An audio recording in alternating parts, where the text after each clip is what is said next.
leadership interview. I chose to interview Dr. Emily Ryan Butler. Dr. Butler is currently a senior lecturer, and I know Dr. Butler because she is my public speaking professor.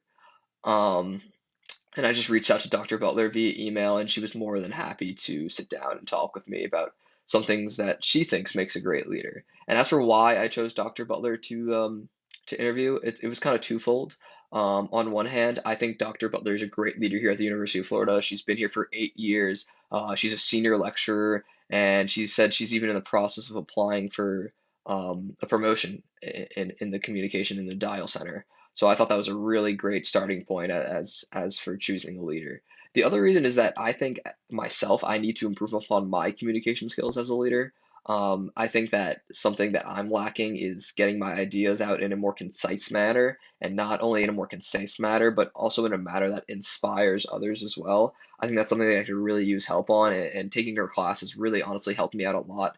And I thought it'd be really great to just get to know her a little bit more. As for my perceptions of Dr. Butler during and before the interview, immediately right off the bat, I mean, Dr. Butler's an extremely nice person, extremely friendly person. I think that's really important to be a leader, be extremely approachable as a person and as a leader. And I never felt uncomfortable or intimidated by Dr. Butler. It was such a friendly conversation that it didn't feel like an interview. It felt more like a conversation. But other than that, during the interview, she's extremely relatable.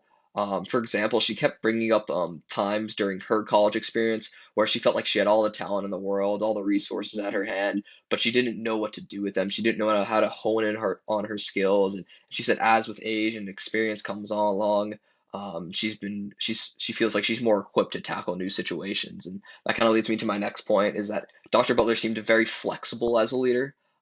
She kept focusing on the fact that it's important for a leader to be comfortable when they don't know the answer to something. For example, if you're a CEO of a tech company and you don't really have any technical experience, or you're just a leader of a tech company, or you're just a middle manager of a tech company, but you're more of a business background, you need to feel comfortable finding resources, finding different people to help you out with that technical side. And she said something like that is extremely important in being an effective leader in a variety of situations. As for some key leadership characteristics we talked about during the interview, I think the most important thing she said to being a good leader was a little ironic. She said listening, and as a public speaking professor, I was a little surprised that was the number one thing she said. But she said listening is extremely important in building trust, which I'll hit on later. She said listening was important, but it couldn't just be listening that you were just taking in somebody's words, just letting them go through you. You need to be actively listening and actively improving on the conversation. And by that, for example, she said asking questions to different statements made by the individuals, adding comments, suggestive criticism, and really let that person know that you aren't just absorbing their words, but you're actively taking in their problems and you're looking for a solution. And the next thing she talked about is trust. And immediately the first thing I thought of was the example of the Simon Sinek TED Talk that we watched earlier in class.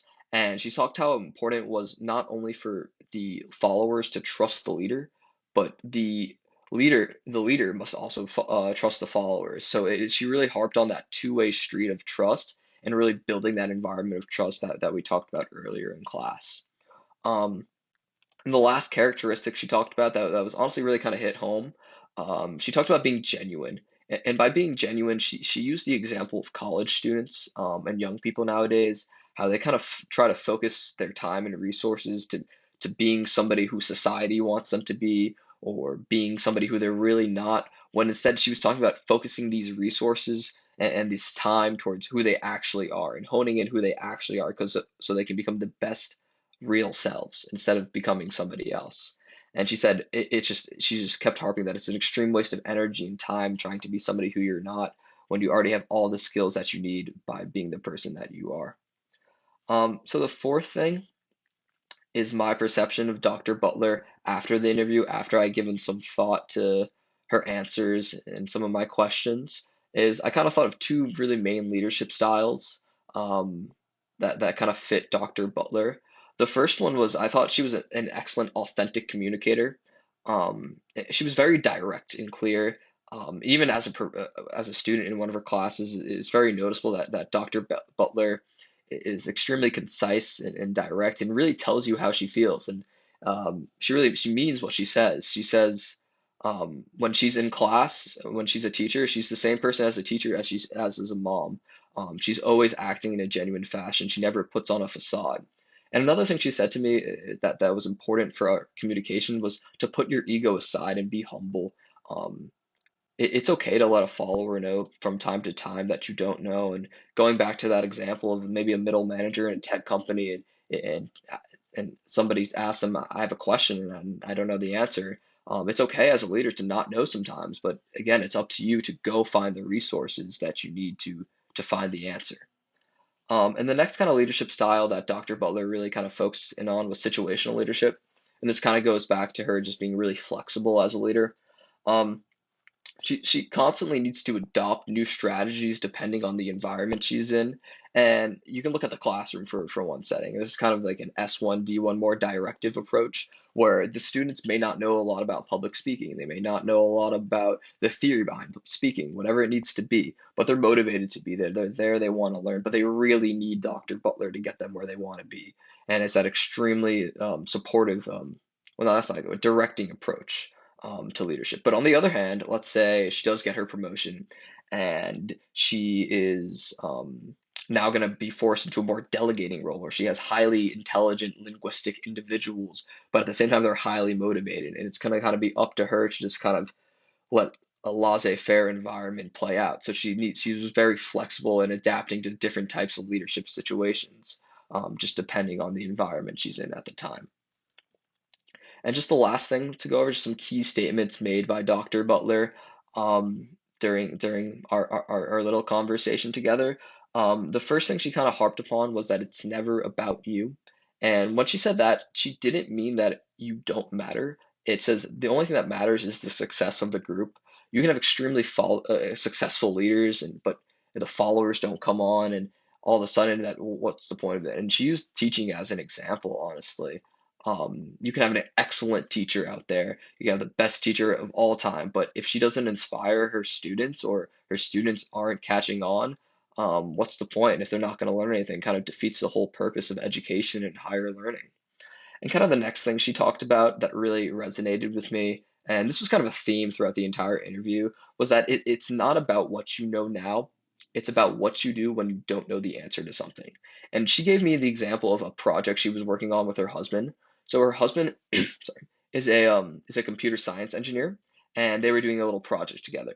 And there were some technical aspects, some coding aspects to the project. And Dr. Butler isn't well versed in coding. She has more of a background in the arts and linguistics side, but she never felt uncomfortable or worried about finding that information she needed for this project to be successful because she was confident in her ability to reach out to different resources, reach out to different people to get the answers she needed for the success of the project, for the success of whatever she's pursuing. So that was really my big takeaway from my time with Dr. Butler is really, in my own words, if I had to explain it, was being comfortable, being uncomfortable in uncharted situations. And I think that's a really important thing that I'm going to keep trying to implement, not only in my leadership techniques, but just in life in general. So my time with Dr. Butler was really great, and I'm really glad we got to do this assignment. Thank you.